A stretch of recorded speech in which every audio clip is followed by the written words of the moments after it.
78వ స్వాతంత్ర దినాన్ని దృష్టిలో పెట్టుకొని ఈరోజు ఆదోనిలో మున్సిపాలిటీ సమక్షంలో ర్యాలీ నిర్వహించాం.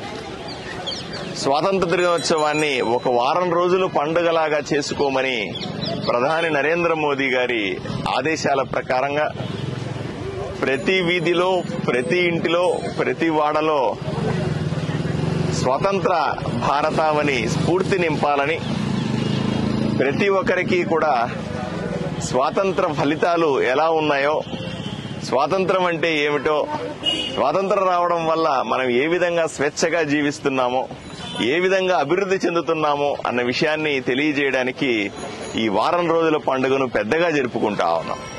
ఆదోనిలో నిన్న బైక్ ర్యాలీ చేశాం.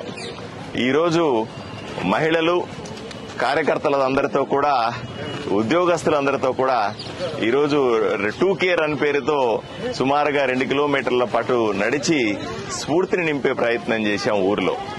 నేను విజ్ఞప్తి చేస్తా ఉన్నా ఊర్లో అందరినీ కూడా, దయచేసి ప్రతి ఇంటి మీద కూడా జెండా కట్టండి, ప్రతి షాపు మీద జెండా కట్టండి, షాపులో కానీ ఇంట్లో కానీ ప్రతి టేబుల్ మీద జెండాను పెట్టండి. తప్పనిసరిగా ప్రతిరోజు కూడా జెండాను ధరించండి. ఈ రకంగా వారం రోజుల పాటు మనం చేయగలిగితే తప్పనిసరిగా ప్రతి ఇంట్లో చర్చ జరుగుతుంది, ప్రతి ఊర్లో చర్చ జరుగుతుంది, ప్రతి గ్రామంలో కూడా చర్చ జరగాలి. తప్పనిసరిగా ఈ అభివృద్ధి ఫలాలని, స్వాతంత్ర దినోత్సవం ఏ విధంగా మనం తెచ్చుకున్నాం, ఏ విధంగా స్వాతంత్రాన్ని కొనసాగిస్తా ఉన్నాం, స్వాతంత్రాన్ని మనం పొందిన తర్వాత వచ్చినటువంటి అభివృద్ధి ఏమిటి, ఇవన్నీ కూడా ఎప్పటికప్పుడు చర్చించే అవకాశం ఉంది. ఈ విధంగా చేయాల్సిందిగా ప్రతి ఒక్క పౌరుణ్ణి విజ్ఞప్తి చేస్తా ఉన్నా.